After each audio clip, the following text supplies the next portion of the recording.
Bonjour à tous et bienvenue sur Caro Magic Books. J'espère que vous vous portez bien. Je vous retrouve aujourd'hui pour un petit book haul spécial Halloween. Je me suis dit, bon, ouais, on approche d'Halloween.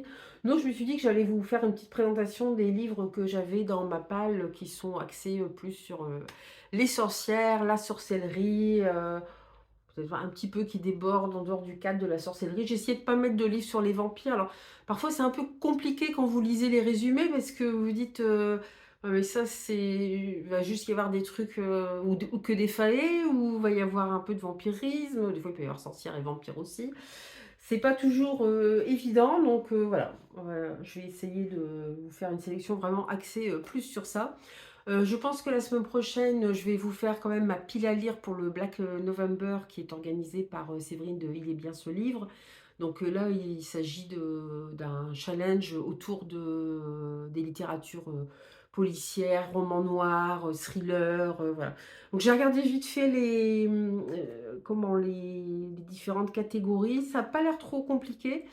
Il faudra que je regarde exactement parce que j'ai déjà oublié ce qu'il y avait. Après, c'est vrai qu'en ce moment, je suis plus dans un mood, j'aime bien les trucs fantastiques, fantasy. Donc, bon, j'espère que. Après, c'est un par semaine, c'est pas non plus tout le temps. Donc, on verra bien parce que je suis toujours dans le challenge Varions nos lectures et dans le Pumpkin Autumn Challenge aussi. Donc, même si le Pumpkin Autumn Challenge, j'avoue que j'avance bien quand même dedans. Donc, je suis assez contente. Mais voilà, il faudra que je fasse aussi une petite présentation de ce que j'ai reçu. Voilà, donc j'ai plein un point lecture, bien sûr, parce que j'ai vu, bon, ça se réaccumule. Je vous remercie d'ailleurs pour le dernier accueil que vous avez fait à mon point lecture. J'avoue que je ne m'attendais pas à avoir autant de likes, à avoir autant de gens qui ont regardé cette vidéo.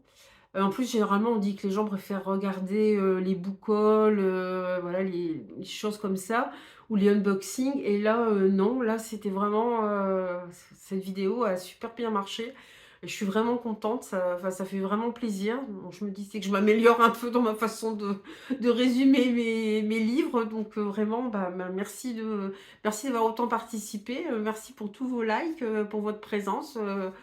Ça m'a fait vraiment plaisir. Je m'attendais pas, à avoir autant de vues. Donc, ça fait vraiment, très plaisir. Bon, sur ce, je vais arrêter encore une fois de bavasser et puis on va commencer à parler un petit peu, sorcier, surtout sorcière. Alors le tout premier là qui me vient sous la main, c'est, voilà, une des plus célèbres, ouais, je crois qu'on l'appelait la magicienne, mais elle est considérée comme une sorcière. C'est Circé de Madeleine Miller que je n'ai toujours pas lu. J'avais aussi acheté Le Chant d'Achille de la même auteure, qui revient sur les grands mythes de la mythologie grecque. Alors, fruit des amours d'un dieu et d'une mortelle, Circé la Nave grandit parmi les divinités de l'Olympe. Mais son caractère détonne. On la dit sorcière parce qu'elle aime changer les choses, plus humaine que céleste parce qu'elle est sensible. En l'exilant sur une île déserte comme le fut jadis Prométhée pour avoir trop aimé les hommes, ses pères ne lui ont-ils pas plutôt rendu service? La l'immortelle peut choisir qui elle est. Demi-déesse, certes, mais femme avant tout, puissante, libre, amoureuse. Alors, je ne sais pas si vous vous souvenez, mais dans l'Odyssée d'Homère, Ulysse fait une étape sur l'île de Circé. Il fait même une étape assez longue pendant que sa femme l'attend en essayant de lui garder son trône bien au chaud. Il fait quelques petites étapes comme ça. Donc, il en fait deux comme ça avec des femmes, avec la nymphe Calypso, si je ne me trompe pas, et avec Circé. Je crois d'ailleurs que ça se passe pas super bien au début parce qu'elle transforme ses hommes en cochons, si je me souviens bien. Voilà. Donc, il fait un grand arrêt auprès de Circé, hein, pendant que sa femme est occupée, voilà. Mais voilà, c'est nos grands héros grecs. Donc, c'est pour ça, j'aime bien lire comme ça des réécritures, hein. Je vous avais parlé de, moi, Polyphène, Cyclope, qui était, bon, de la jeunesse, mais voilà, où on voyait aussi le point de vue du Cyclope qui avait attaqué Ulysse et ses hommes. Donc là, voilà, donc Circé, la célèbre Circé. Alors, j'ai hésité, là j'ai franchement hésité. Bon, je verrai bien après. Bon, celui-ci, je me suis dit, je ne peux pas tromper vu le titre, c'est Sorcière associée. Et c'était aux éditions, les regrettées éditions Actu SF. Donc c'est de Alex Evans. Donc là, dans la cité millénaire de Jarta, la magie refait surface à tous les coins de rue. Les maisons closes sont tenues par des succubes, les cimetières grouillent de ghouls. Pour Tanit et Padmé, sorcières associées, le travail ne manque pas. Mais voilà qu'un vampire sollicite leur aide après avoir été envoûté par un inconnu, tandis que d'étranges incidents surviennent dans une usine dont les ouvriers sont des zombies. C'est super ce monde, j'adore. Tanit et Padmé pensaient mener des enquêtes de routine, mais leurs découvertes ont les entraînées bien au-delà de ce qu'elles imaginaient. En effet, à Jarta, les créatures de l'ombre ne sont pas les plus dangereuses. Ah, ça a l'air sympa. Sur le coup, je me suis dit, vu le résumé, je me suis dit que ça allait être peut-être quelque chose en plusieurs parties, des héroïnes qu'on allait retrouver dans d'autres romans, mais apparemment non. C'est un one-shot, quoi. On retrouve que... Ouais, dans la même collection, ouais, on retrouve que celui-là. Mais bon, faudra quand même que je revérifie avec le nom de l'auteur, mais il me semble que voilà, celui-ci il est bon. En plus, je trouve que la couverture est super belle. C'est vraiment avec ses tentacules et puis le espèce de spell jar là, de potion là, c'est super. Voilà. Alors ici, on va être aussi en plein dans de la sorcellerie. Alors c'est Twister de Juliette Forest. C'est aux éditions Ozu. Donc je pense que ça doit plutôt être du young adulte. Même si Ozu commence à faire aussi des livres comment, pour les adultes. C'est marrant parce que moi, quand j'ai commencé à travailler en bibliothèque, Ozu, c'était vraiment des albums jeunesse. Mais vraiment jeunesse, hein, c'était des albums. Que des albums, mais vraiment pour les petits. Et je vois que toutes les maisons d'édition, en fait, maintenant, alors développent du young adulte, développent de l'adulte. Et je vois aussi qu'il y a de plus en plus de maisons d'édition qui développent des sous-collections. Là, qu'est-ce que j'ai vu il n'y a pas longtemps? Un livre, un très beau livre d'ailleurs, enfin, la couverture est superbe. C'est, oh, je sais plus le titre. Et je pense que c'est de la fantaisie, peut-être même de la romantaisie.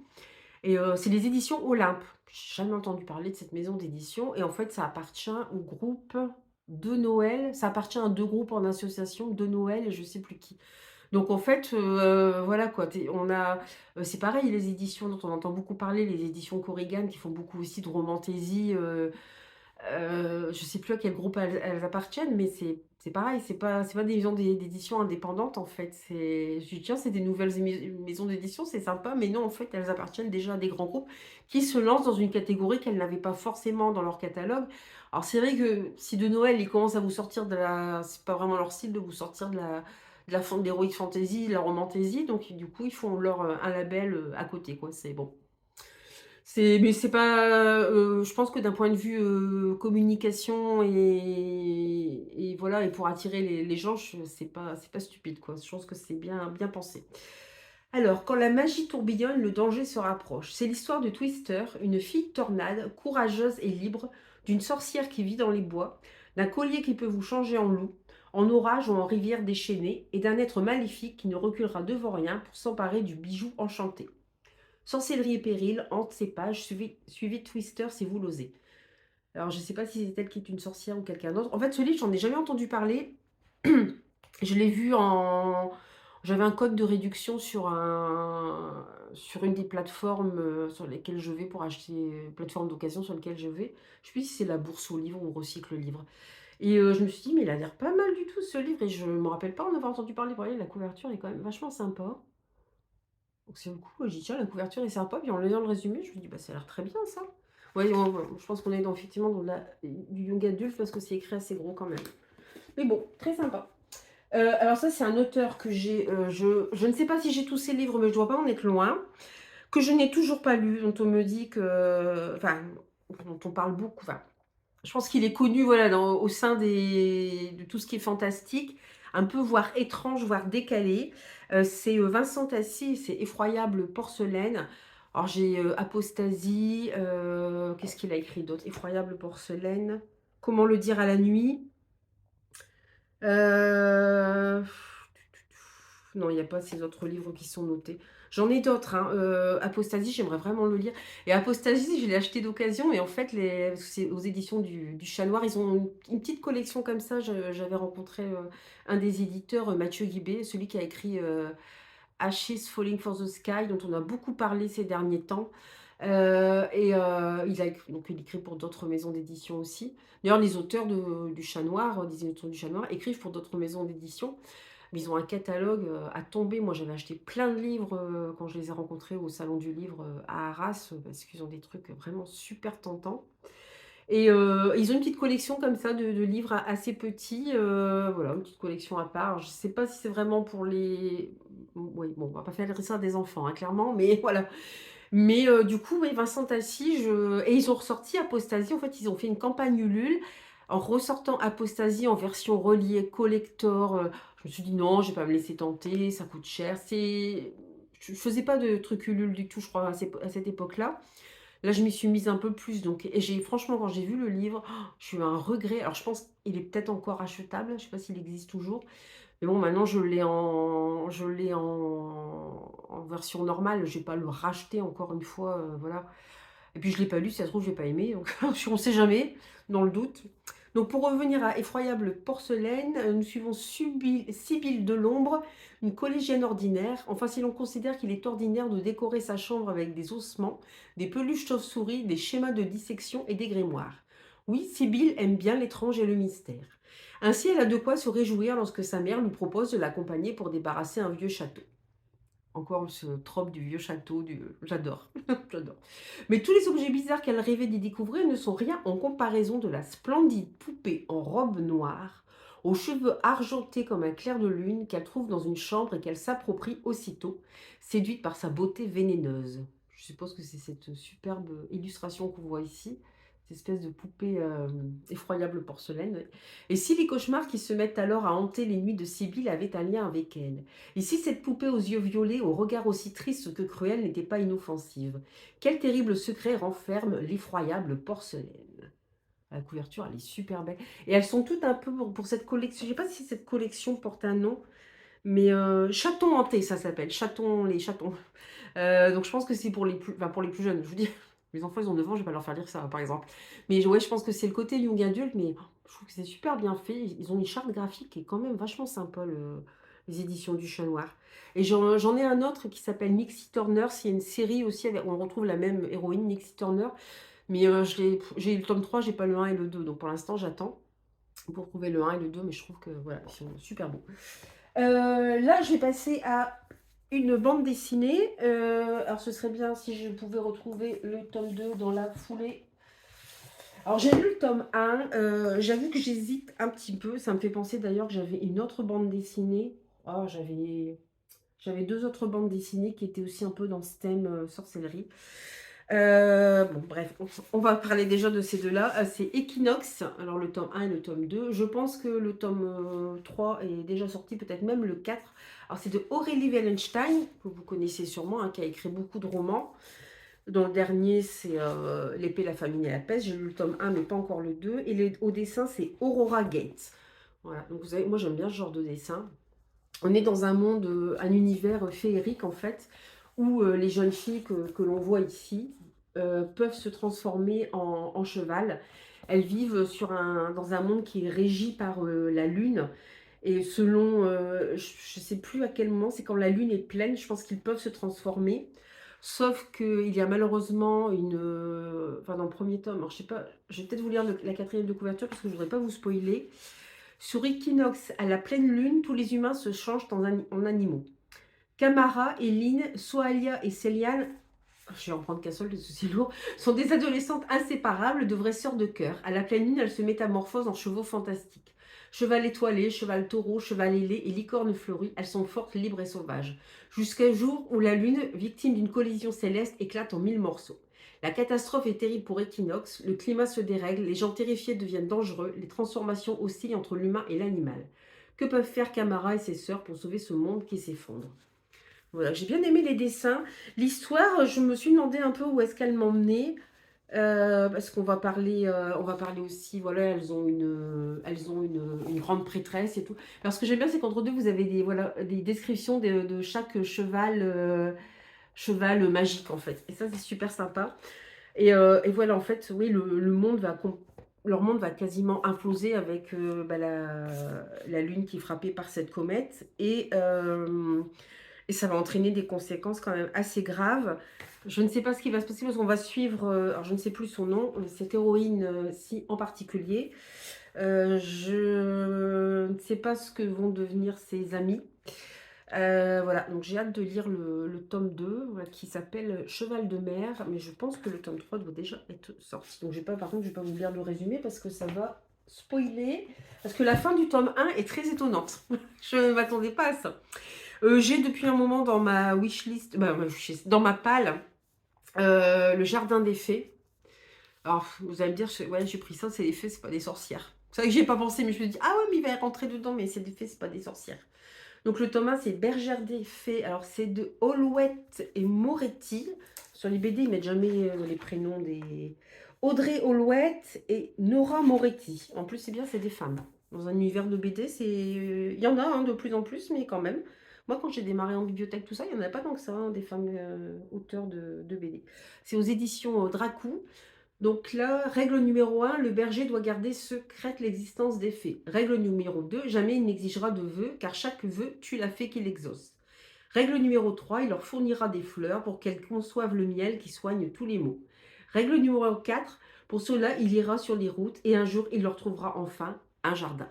Voilà, donc je suppose que c'est notre héroïne qui est là, qui doit trouver un jardin pour les fées. C'est magnifique, vous avez même vous avez des plantes. Oh, c'est super beau. Et là, c'est pareil, c'est le dessin qui m'a attiré. Alors, on a beaucoup entendu parler aussi sur les réseaux sociaux. Je dois avoir le tome 2 ailleurs aussi qui se balade. Mais en fait, je n'ai pas fait gaffe, j'ai pris sur les fées, je voulais faire sur les sorcières. Mais c'est pas grave. Alors, j'ai lu le tome 1. Là, c'est le tome 2. J'avais vraiment un gros coup de cœur pour le tome 1. C'est Sorcier alors de Maxime Fontaine et Romain Watson chez Gulfstream Éditeur. Le tome 3 est sorti aussi en août. Je ne vais pas tarder à l'acheter d'ailleurs. En fait, dans le tome 1, on va suivre une troupe de cirque, mais dans ce cirque se cache, alors je pense qu'on est plutôt au début du XXe siècle, se cachent des sorciers et sorcières, bon un petit peu, pas beaucoup, et ils vont se retrouver malgré eux entraînés dans un autre monde, non pas même notamment parce que la fille adoptive d'un des sorciers, il est sorcier ou il est plus sorcier, je ne sais plus, j'ai un doute. Est-ce qu'il a des pouvoirs? Je ne sais plus. Enfin bref, sa fille adoptive est enlevée. C'est une petite fille qu'il a trouvée seule, qui ne parle pas. Donc voilà, il y a beaucoup de mystères aussi autour de cet enfant. Ils vont se retrouver plongés dans un autre monde. Ils vont rencontrer d'autres créatures fantastiques. Et j'ai trouvé que c'était un roman. Alors, je pense qu'on est plus dans du young adulte aussi, mais que c'était très dynamique. Il n'y avait pas de temps mort. Les personnages étaient vraiment sympas parce on a un oncle et sa nièce aussi. Alors, déjà, on est au début du XXe siècle. Ils sont originaires de... Comme ça, je vous dirais bien qu'ils sont originaires d'Algérie, mais j'ai peur de vous dire une bêtise. Donc, je vais vous dire, ils sont originaires du Maghreb. Non, même pas, je suis même pas sûre. Ils sont originaires, on va faire l'âge, pour pas dire de bêtises, ils sont originaires d'Afrique. Donc déjà, c'est pas évident pour eux. Et en plus, ils sont sorciers. Bon, ça, ils le disent pas aux humains, parce que voilà, ils sont sûrs de... Je pense qu'on rallumerait les bûchers. Voilà, donc c'est pas facile pour eux. Et je trouve que c'est des personnages super attachants. Et voilà, il y avait beaucoup d'imagination. Et ça allait tout seul, ça glissait tout seul. On allait d'aventure en aventure. J'ai vraiment trouvé ce Thomas génial. Et alors, le truc que j'adore, c'est qu'en fait, vous avez les cartes de tarot qui représentent les personnages. Alors, vous pouvez les découper. Donc, il y en a. Donc, il y en a pour les... Je crois qu'il y a que 3 tomes, hein, si je dis pas de bêtises. Je vous avoue que sur mon tome 1, je n'ose même pas les découper. J'ai peur d'abîmer le livre. Je suis bête parce qu'en fait... en plus, je crois que sur le tome 1, je pense qu'on l'a en double. C'est-à-dire qu'il y a une partie qui reste dans le livre qui n'est pas découpée et il y a une partie qui est découpable. Il faudrait que je vérifie. Mais voilà, moi j'adore les jeux de tarot, tout ça. Je trouve ça super beau. Et les autres, comme le livre est dans les tons bleus, les autres cartes sont dans les tons bleus. Et je me dis, ouais, enfin je découpe, mais en plus comme j'ai deux mains gauches, ah oui, ça me fait mal au cœur. J'ai coupé dans un livre. Je peux pas. Je peux pas. Donc voilà. Donc là, c'est Terres oubliées. En plus, à savoir que parmi tous ces auteurs, normalement, samedi, je vais aux Aliénales qui sont à Annelin. C'est ça, Annelin, je dis pas de bêtises. J'étais pas allée l'année dernière parce que je connaissais pas les auteurs. Cette année, en faisant partie du PLIB, évidemment, je connais un petit peu plus les auteurs. Alors j'ai sorti la liste des auteurs. Et là, je me suis dit, je vais prendre les livres que j'ai de ces auteurs pour les faire dédicacer. Ouais, sauf qu'il va me falloir une valise. Mais je rigole pas hein, quand je dis qu'il va falloir une valise. Parce que, par exemple, bon, je travaille en bibliothèque, on a les écoles qui viennent. On a une institut de maternelle, comme les gamins sont petits, tout ça, elle met les livres dans une petite valise, hein, pas la grosse valise de voyage, mais dans une petite valise.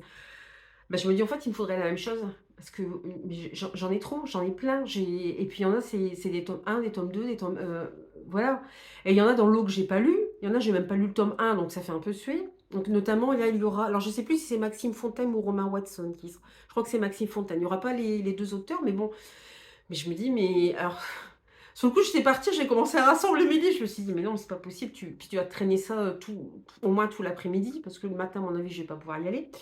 J'ai traîné ça tout l'après-midi, mais ça va pas être possible. Après, je me suis dit: «Bah, je vais prendre que les tomes 1», parce que c'est pareil, il y a Aurélie Wallenstein. Donc Aurélie Wallenstein, j'ai lu L'épée, la famine et la peste, le tome 1. Il y a sa bande dessinée, j'ai lu il y a pas l'illustratrice, mais voilà. J'ai d'autres livres d'elle, mais je ne les ai pas lus. Il y a Floriane Soulas, mais c'est pareil, je n'ai pas lu ses livres. Il y a un prix, donc il y a des livres qui sont sélectionnés. Ah ouais, il y en a quelques-uns dedans qui me tentent. Il y en a même un que j'ai acheté de toute façon, qui était sélectionné. J'hésitais, j'ai vu qu'il était sélectionné, que l'autrice était là, j'ai dit: «Allez, j'en profite». Mais je me suis dit que même en prenant que les tomes 1, ou en prenant qu'un livre par auteur, je vais pas m'en sortir. Parce que enfin, transporter déjà à la fin de la journée, quand vous avez acheté tous vos livres, que vous sortez du salon, vous êtes, en mode, «J'en peux plus, je suis hyper contente, je suis sur un petit nuage, mais j'en peux plus». Mais là, j'ai peur qu'il y ait beaucoup de files d'attente en plus. Donc je ne sais pas comment je suis même pas sûre que je vais prendre tous les livres que j'ai, quoi. C'est clairement, je sais pas. En plus, bon, je sais qu'il y a certaines autrices qui reviennent, voilà, ça fait 2 ans qu'elles viennent, donc peut-être qu'elles reviendront. Donc je ne sais pas trop comment je vais faire, donc il va falloir que je fasse un choix dans les livres. Après je me dis, si tel ou tel, auteur, je lui achète son livre, c'est peut-être pas la peine que je lui fasse dédicacer le tome 1 ou un autre roman qu'elle a, parce que, mais je vous jure, il me faudrait une valise, quoi, c'est l'horreur. Donc voilà. Donc c'est mon gros dilemme, il va quand même falloir que, là on est lundi, il va quand même falloir que je prépare, tout ça. Donc voilà. C'est, ouais, puis j'ai regardé les auteurs, bah, voilà, c'est super, prenant. J'aurais voulu lire plus de livres, mais malheureusement, encore une fois, j'ai été prise par le temps, mais bon, c'est toujours un peu le problème. Alors j'ai pris aussi, bon là, on est à la fois, c'est un beau livre aussi, je l'ai pris parce qu'il y a des fées et des sorcières, dedans, bon, c'est pas, ouais, on les appelle pas forcément des sorcières, mais bon. C'est Merveilles et légendes des dames de Brocéliande, puisqu'il y a la fée Viviane et la fée, Morgane. Même si fée, c'est peut-être pas le mot que j'aurais employé pour elle, à la base, parce que bon, Morgane a très mauvaise presse, mais c'est un personnage que j'adore quand on la découvre, sous un autre angle. C'est un personnage vraiment sympathique, mais c'est quand même une sorcière assez sombre. Viviane, c'est elle qui a élevé Lancelot, c'est la dame du lac qui garde Excalibur, mais c'est elle aussi qui, alors elle demande à Merlin de lui enseigner tout ce qu'il sait. Merlin en tombe fou amoureux, et pour le remercier, en fait, pour le garder pour elle, elle l'enferme dans une cage dorée, enfin dans une cage transparente, pardon, au milieu d'une forêt. Je me demande si c'est pas la forêt de Brocéliande d'ailleurs, je sais plus, mes souvenirs sont un peu lointains de tout ça. Donc voilà, c'est, les dames de Brocéliande, mais elles sont pas quand même, elles sont un peu sombres, les dames de Brocéliande. Donc je ne sais plus exactement quelle, puis c'est pareil, c'est les illustrations que j'adore moi. Bah, je suis tombée en plein sur Morgane en plus, vous voyez? Ah, c'est magnifique. Et là, c'est de Sandrine Gestin. J'adore si vous connaissez pas Sandrine Gestin fait énormément de dessins, d'elfes. Elle en fait d'autres, hein, mais c'est surtout des elfes. Vous voyez, on a Viviane. Et j'adore ces illustrations, elles sont magnifiques. Et là, c'est ah non, c'est au bord des continents, édition au bord des continents. C'est le genre de maison d'édition que vous voyez des livres comme ça partout quand vous allez en Bretagne. Ça fait mal au porte-monnaie, ça donne très envie. J'ai encore dû me retenir la dernière fois qu'on est allé en Bretagne, parce que c'est pas forcément ce que j'avais prévu, mais voilà, c'est tellement beau. Et là, vous avez les Dames d'Avalon. D'ailleurs, c'est pas mal parce que, voilà, ils font les. Bon, celui-là, c'est un demi-format, mais souvent, c'est des grands formats.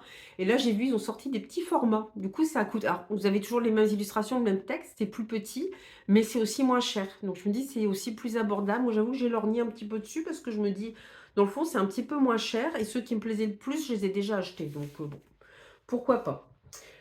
Ensuite. Alors, pour continuer dans nos sorcières, alors celui-là, je l'ai acheté, mais c'est pareil, j'avais pas vu que c'était une suite, enfin que c'était une saga. C'est L'héritière de Jeanne E. de bas, je pense, aux éditions Helios. Alors Helios, c'est bah oui, c'est aussi Actu SF, malheureusement, qui n'existe plus. Donc j'ai peut-être intérêt à me dépêcher pour acheter la suite parce que je ne sais pas si je vais encore les trouver. Donc apparemment, là, on va se retrouver avec des vampires et des sorcières. Je m'appelle Agnès Claire et je suis orpheline. De ma mère sorcière, j'ai hérité le talent de voir les fantômes. Une malédiction plus qu'un don qui m'a obligée à vivre recluse à l'abri de la violence des sentiments des morts. Mais depuis le jour où mon oncle notaire m'a pris sous son aile, ma vie a changé. Contrairement aux apparences, le quotidien de l'étude qu'il dirige n'est pas de tout repos. Vampires, loups-garous, sirènes, à croire que tout l'altermonde a une succession à gérer. Moi qui voulais de l'action, je ne vais pas être déçue. Voilà, ça s'arrête là. Bon, j'avais pas vu. Elle est devenue l'une des voix les plus importantes de l'imaginaire français. Je connaissais pas du tout cet auteur et c'est en plusieurs parties, donc bon, on verra bien. Celui-ci, alors moi celui-ci je l'ai, mais dans la première version parce qu'il a été repris par une autre maison d'édition. Par qui il a été repris? Je ne sais plus. Hachette peut-être? Je ne sais plus. C'est Fleur d'Oco de Laetitia Danaé. Donc là, moi, j'ai la version aux éditions Snag, mais ça a été repris entre deux. Et je pense qu'il y a quelques petites choses qui ont été retravaillées. Donc là, à Sangaré, la magie réservée aux hommes se déploie en de multiples couleurs. Mais petite Oko est spéciale. Elle parle le langage des fleurs. Lorsque le murmure des griottes annonce la venue du puissant Suma Oro, envoûteur du royaume en quête d'un aspirant prêt à lui succéder, Oko prend sa décision. Elle quitte tout pour assouvir son besoin d'aventure et de reconnaissance. Alors qu'aux portes de la capitale, la brousse menace d'étendre son fléau dans les dédales du palais d'Ivoire, Oko découvre un tout autre monde, celui de la magie telle qu'elle ne l'a jamais expérimenté, mais aussi les intrigues de la cour, les ruses et les coups bas. À qui peut-elle se fier, qui redouter? Tant de questions, si peu de réponses. La concurrence est rude et les embûches parsèment le chemin de la jeune aspirante. Entre sorcellerie, envoûtement et brousse mystérieuse, Fleur d'Oko nous emporte au cœur de la magie rouge. C'est pas. Alors ça faisait un peu africain, donc j'aime bien aussi parce que ça change un petit peu. C'est un autre style de magie ou de sorcellerie.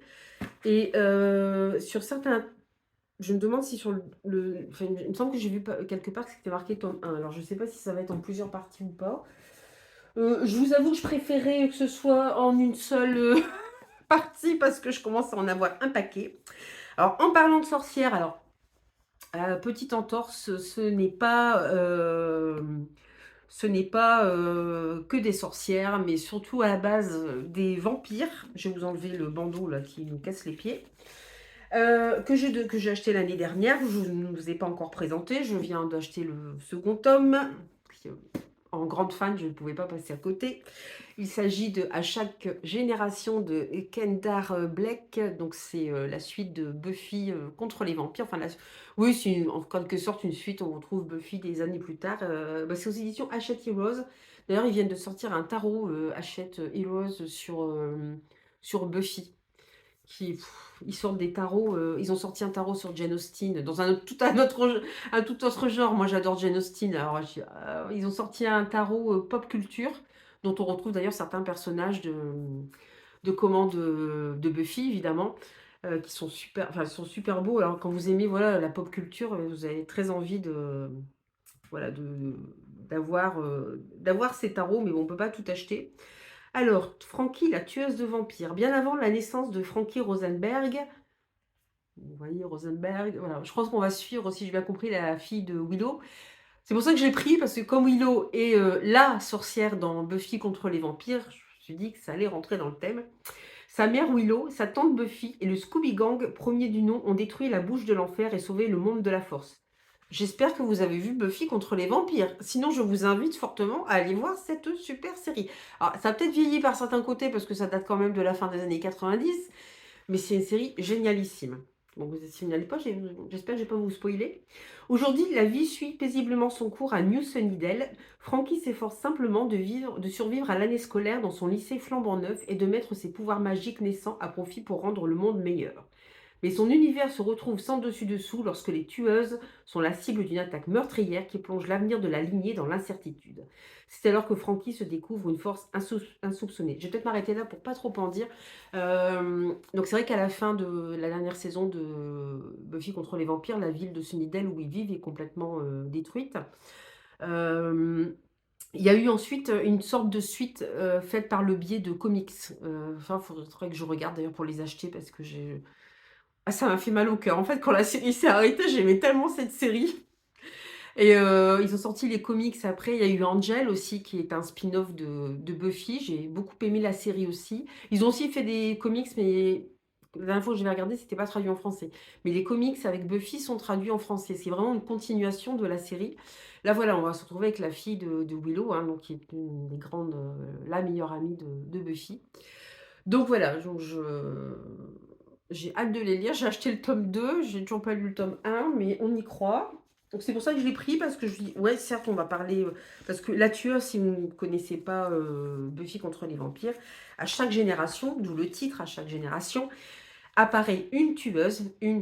La tueuse, c'est la tueuse de vampires. Voilà, elle s'occupe des méchants vampires. Donc c'est pour ça que c'était, voilà. Au cas où, j'ai du mal à croire qu'il y a des gens qui n'ont jamais ou au moins entendu parler. Je vous dis pas d'avoir vu toutes les saisons, tout ça, mais au moins d'en avoir, entendu parler, quoi. C'est vrai que c'est difficile de passer à côté. Surtout que c'est bien parce que toutes ces vieilles séries, là, reviennent un petit peu, sur le devant de la scène, je trouve. On les revoit de plus en plus, et je trouve ça super, ouais, comme là, ils font revivre, voilà, ils ont fait des comics, maintenant ils les font revivre à travers des romans, donc c'est vraiment super. Donc là, j'ai pris ces livres-là, je pense que je vais pas me tromper en les prenant.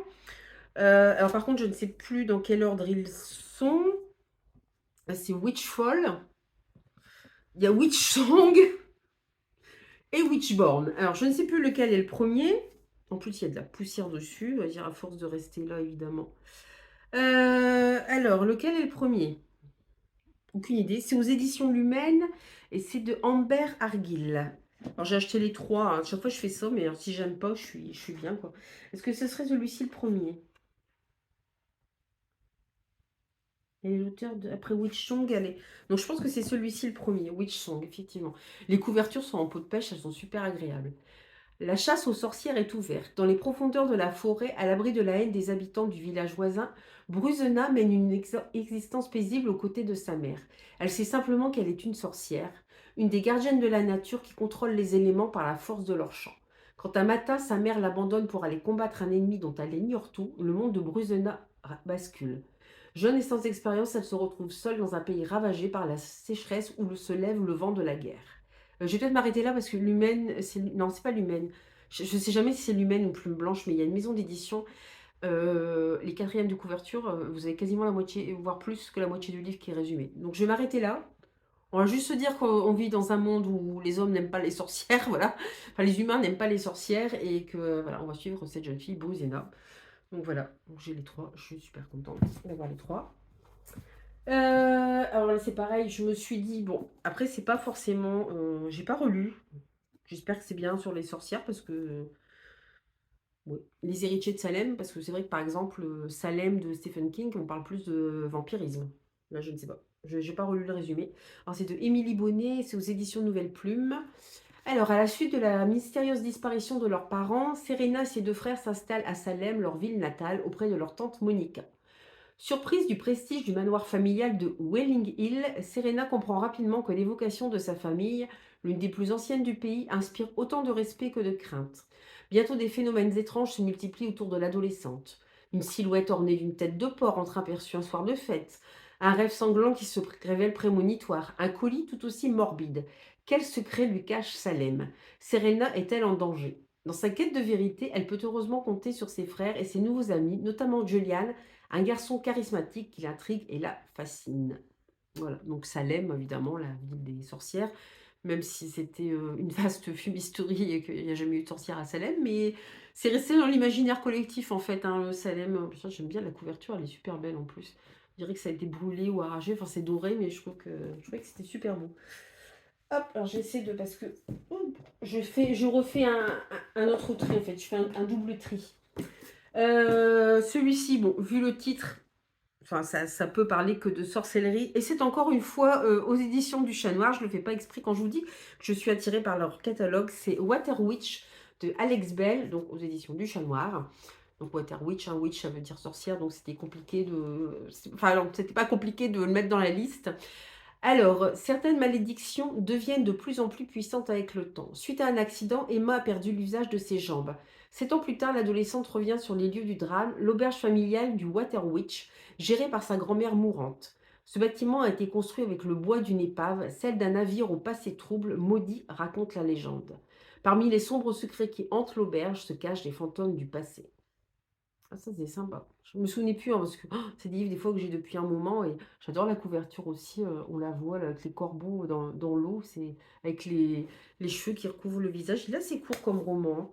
Il est assez court. Alors, ensuite, bon, celui-là peut-être pas. Je pense que je vais vous présenter ces. Ouais, j'en ai encore un là aussi qui peut aussi rentrer dans le. Un petit jeunesse pour changer. Les sorciers de Mr. Hyme. Alors, c'est aux éditions. Alors, c'est de Martin Méron, aux éditions Étincelle, mais à mon avis, c'est Gulfstream. C'est bien ce qui me semblait, c'est Gulfstream. J'avais acheté aussi, il me tentait bien celui-là. Plus de la jeunesse, mais en plus, je me dis plus tard, mes parents. Mes parents. Oui, pourront le lire s'ils veulent, mais mes enfants pourront le lire s'ils veulent. Voilà. À Monstroland, on sait quand on y entre, mais on ne sait pas si on en sortira vivant. Monstroland ouvre ce soir à Misterheim. Frisson garanti. Harold et Lisa sont impatients de découvrir le parc d'attractions. Hélas, Priscilla, leur sévère arrière-grand-tante qui les a recueillis à la disparition de leurs parents, refuse qu'ils s'y rendent.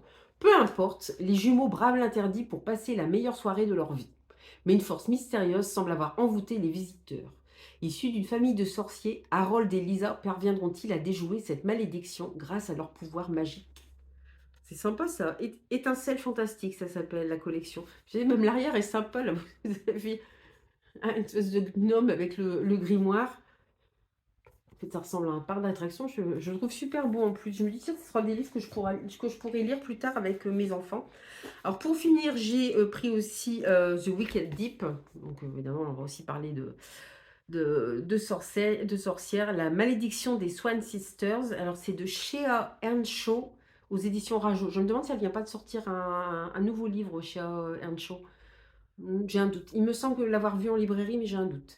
C'est une histoire de vengeance. Il y a près de 2 siècles, Marguerite, Aurora et Hazel Swan, 3 jeunes femmes belles, libres et indépendantes, furent accusées de sorcellerie par les habitants de la ville de Sparrow. Des pierres accrochées aux chevilles, les 3 sœurs furent noyées, exécutées. Depuis, depuis ce jour, chaque année au mois de juin, les Swan Sisters sortent des eaux de la baie pour choisir 3 jeunes filles, 3 hôtes. Dans le corps de ces adolescentes, Marguerite, Aurora et Hazel reviennent se venger. Et cette année encore, Penny le sait, alors que les touristes afflueront, on retrouvera les cadavres de jeunes hommes sur la plage. Car cette malédiction, rien ne semble pouvoir l'arrêter.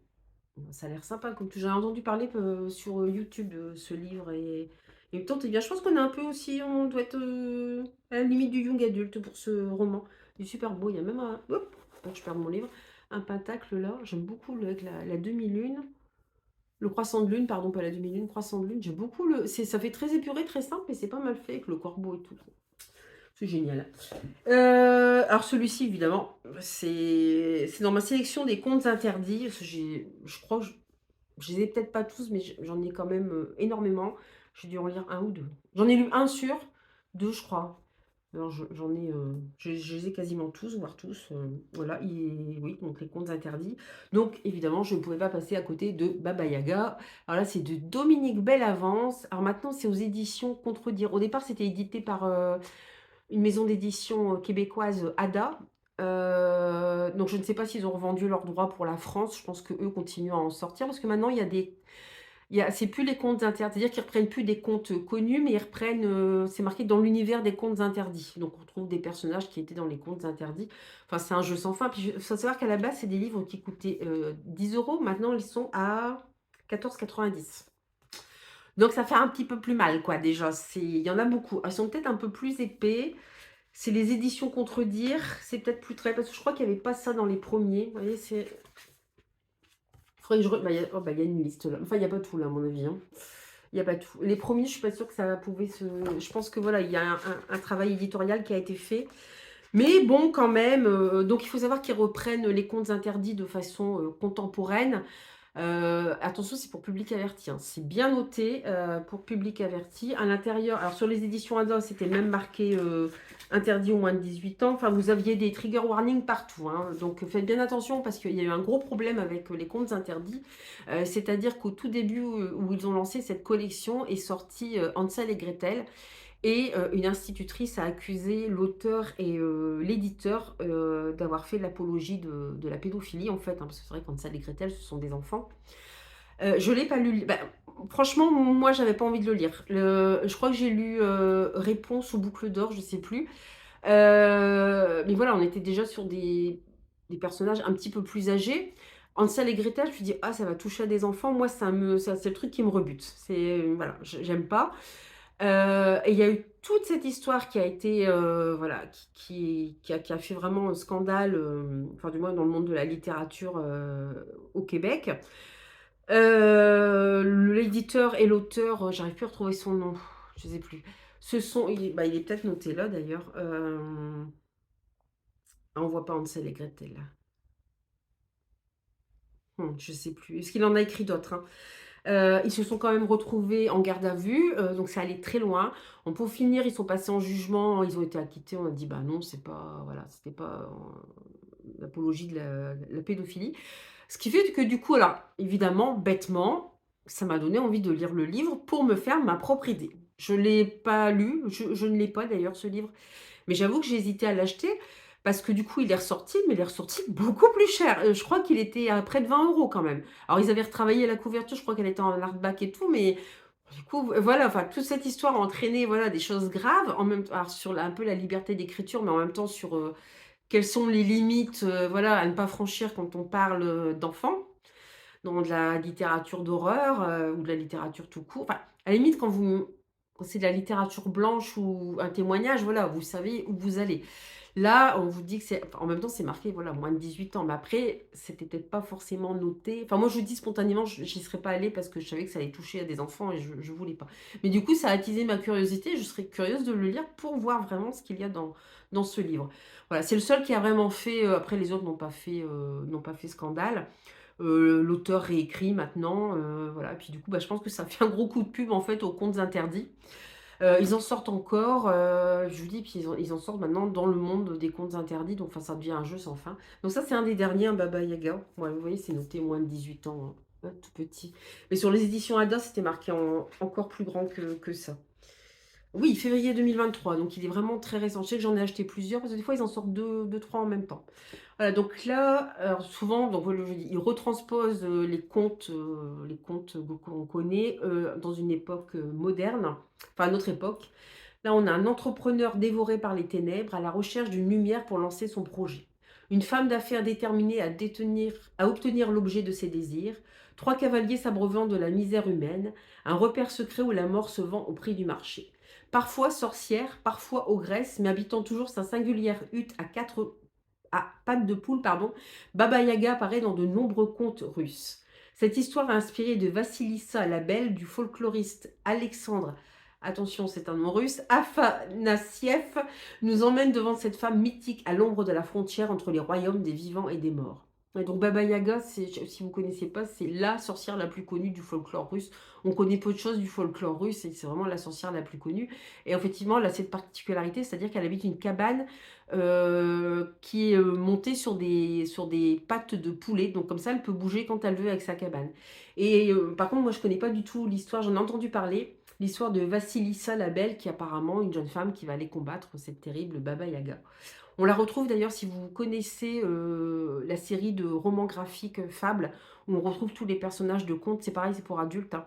Ils ont dû fuir leur royaume pour venir se réfugier dans le New York contemporain. Voilà, et les auteurs, enfin, réécrivent complètement les contes et notamment Baba Yaga, elle a un rôle, j'ai vraiment adoré parce qu'elle voilà, c'était la méchante sorcière au nez crochu, qui vit dans une maison avec des pattes de poulet, voilà, personne, qui bouffe les enfants, enfin l'horreur. Et j'avais vraiment aimé ce qu'ils en avaient fait dans Fable. D'ailleurs, enfin dans Fable, je les ai à la médiathèque, mais ils sont pas à moi. Mais c'est vraiment une série, super Fable. Si vous aimez les réécritures de contes, alors attention, hein, ça reste, assez sombre. C'est une réécriture, voilà, contemporaine, moderne et assez sombre des contes, hein. Donc voilà. Même des contes que j'avais oubliés ou certains que je ne connaissais peu et voilà, c'est enfin j'adore. Mais ce sont des romans graphiques, hein. Voilà.